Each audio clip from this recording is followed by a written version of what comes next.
Hello ladies and gentlemen, I am the Grand Cat and this is a video that I have been looking forward to since we started on this journey. We are of course talking about one of the original four emperors. We are talking about the very first emperor. We are talking about the right-hand man to Rox D. Zebek himself. We are talking about the father of the Whitebeard pirates, the most powerful man in the world, and the man who at any given point could have went and became the Pirate King if he so desired to do so. Gold D. Roger was willing to tell him exactly where the One Piece was, and he refused it, and with his dying breaths told everyone, One Piece does exist. We are talking about Edward Whitebeard Newgate himself, and this is going to be tremendous because the size of this box is just absolutely huge. I'm going to very quickly show you the size difference between Ace's box that we saw previously and Whitebeard. So I'm expecting Whitebeard to be ginormous. Up until now, the biggest WCF figure we have seen so far has been Blenheim, and I think Edward Newgate is going to knock him out of the park. As you can see, the stage is missing because we couldn't fit the stage and big old Whitebeard himself on camera. So this one is one that I am very, very much looking forward to seeing. All of these are A+ Studios. They are resin statues. They are all second-hand. They all come from one seller on eBay. And you know what, I'm going to bring the stage back now whilst we are opening Whitebeard, because we were literally had to remove the stage to fit the box on screen. And there, our typical stage has once again returned. And now let us open this. And Edward Newgate is number 27. This is the 27th Edward Newgate that has been released. So with all these A+ Studios, you get a little card that lets you know what your little figure is in the production line. So this is the 27th Edward Newgate that has ever been created. This is my first time looking at it. And as he is an emperor, he comes with the little wanted sign that gives you his bounty. There is his base that is ginormous. It is the same style and the same size of base as what Blenheim has. But we're going to see how big Whitebeard himself actually is. I'm very, very excited about this. He is encased in here with cotton wool to keep him nice and protected. Oh my goodness, that is mail. I'm just going to pause the video just a second. We are back, folks. Mail always has a way of arriving at the most inopportune time, at the point at which we were actually opening Whitebeard himself. So, as I said, it is being kept with cotton wool to keep him nice and protected, and oh my goodness, he looks incredible. He also has green trousers, and I think in the anime he has... Oh, you can actually see, I don't think the cape is, or the jacket is removable, but you can actually see under here that he does have the tattoo painted on his back, even if the jacket isn't actually removable. So that is a huge and very cool attention to detail. Whether the jacket is removable or not, I'm not sure. There's also magnets here, which I presume are for the sleeves. Also, I just want to say the inside of the jacket looks astonishing. The mustache of Whitebeard, this looks like the best iteration of Whitebeard that I have ever seen in terms of his big old whiskers. Because of course, the reason he is called Whitebeard is because of his gigantic mustache. People have always said, why is he called Whitebeard when he doesn't have a beard? He has a mustache. It should be the White Mustache Pirates. But, well, I don't think that would have sounded quite as good. Trying to get him in on his base there. He's going to stand off to the side while we look at the rest of the accessories that he comes with. He has this little bit here, and I know exactly what this is. This is the base of his weapon, his Nagatama, I believe it's called.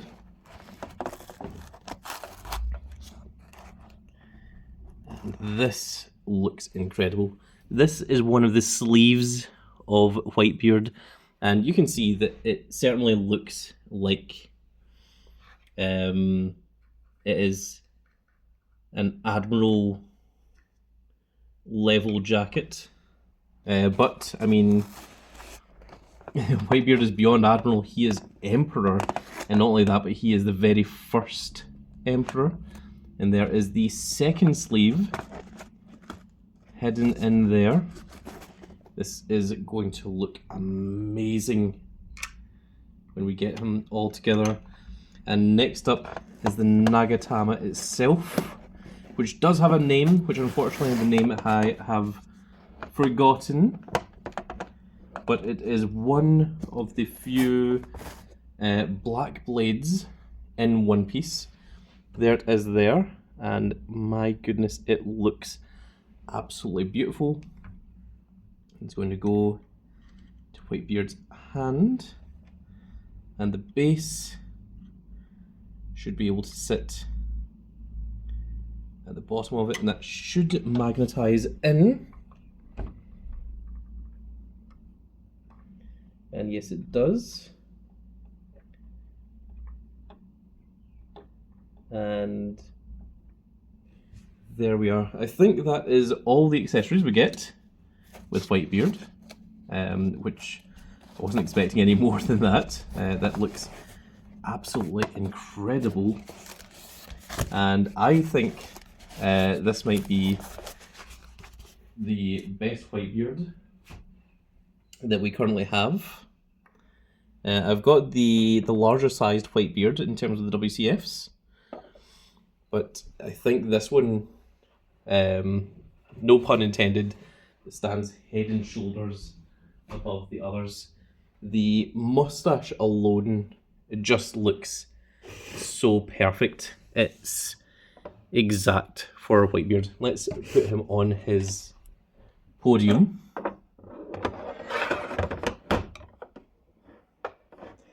And this is going to be incredible. Let's bring him closer to the camera. Now, to get the Nagatama in, he needs to be further away. So I'm going to very quickly show just the size of the Nagatama in comparison to Whitebeard. I think also the Nagatama can actually come down a tiny bit here. Yeah, it can sit like there, just at the side of his gigantic stand. And now let's bring him in. We don't want to hide the base of him. Actually, let's bring the camera down just a little bit so that we can bring him in closer so that you can see the detailing of him. We'll just need to move him back just a tiny bit so that we can get all of him in. And wow, he looks incredible. So we're going to do a full 360 of him first before we do anything else. Just look at the inside of that jacket. I love the way that they've done the bandana as well. It looks like it's actually made of some kind of cloth. It's not. This is molded. This is all plastic. The jacket looks amazing. The shine on the red and the gold and the cufflinks, or the cuffs even, not the cufflinks. There you can see the gold rim around his jacket and everything as well. He just looks incredible. The mouth looks amazing, the teeth looks amazing, the jaw, it's so perfect to the character. You can see that when A+ Studios were putting this one together, they put extra detail into making sure that the Emperor, Edward Newgate, the Whitebeard himself, looked particularly special, and they have knocked it out of the park. He looks amazing. And well, the next thing we need to do is we need to do some size comparisons to show off the size of Whitebeard in comparison to some of the other figures we have. So first off, let's bring out a WCF figure. I think it's only fair that we compare Whitebeard with the emperor that follows him, Blackbeard, and look at that size difference between the two. My goodness. Do you think Whitebeard would have been proud of his son Teach? I am not so sure. Let's move Teach out of the way. Now, Teach is sitting down, so let's compare him to a WCF that's standing. We will just go with Lafferty. There you can see, there's what a regular WCF looks like in comparison to Whitebeard. So Whitebeard isn't only essentially double the size, like double the height, he's like double the width as well. He is just overall a much, much bigger figure. He will stand literally head and shoulders above everyone else. Let's bring out Marco, First Division Commander. There he is, standing next to Whitebeard, very proudly. There are the two people that have led the Whitebeard Pirates, of which I think there has only ever been two. Let's put Whitebeard next to Ace. The whole reason that Marineford happened. And that is really cool, seeing the two of them together like that. Just the size comparison and just how good both of them look. It is really, really impressive. Next up, well, we've already seen him next to Blackbeard. How about we put him next to when Blackbeard was still his son, back when he was Marshal D. Teach. And there we are, two of the halves of Blackbeard's real name, of course, being Edward Teach. So we've got Edward Newgate and Marshal D. Teach. That was the real life Blackbeard, and of course he also went by the name Thatch, which is where that one comes in. Let's compare him to what has been our largest figure to date so far, which is Blenheim, and Blenheim is also pretty massive. Anytime we've compared Blenheim, he has always, like, other characters have only been up to his shoulder, and you can see that Whitebeard actually is a little bit taller than Blenheim as well. Not only is Whitebeard taller, but he's also wider and more muscular than what Blenheim appears to be as well. Or at least he's standing in a more muscular stance with the arms out, and he just looks absolutely amazing. He really absolutely does look like the commander of an empire. You know, the actual emperor himself, the leader of the Whitebeard Pirates, Edward Newgate, Whitebeard himself, which is very, very cool looking. The only way I think that this could even be considered improved upon is if there was an alternate head that had the younger Whitebeard head. But I think maybe the younger Whitebeard might even be a separate figure that they might make at some point in the future. Now, in order to do a close-up here of the face, we actually need to bring the camera up a little bit because Whitebeard is so tall. So let's go ahead and do that. And there he is. Which is... let's bring this as close as possible.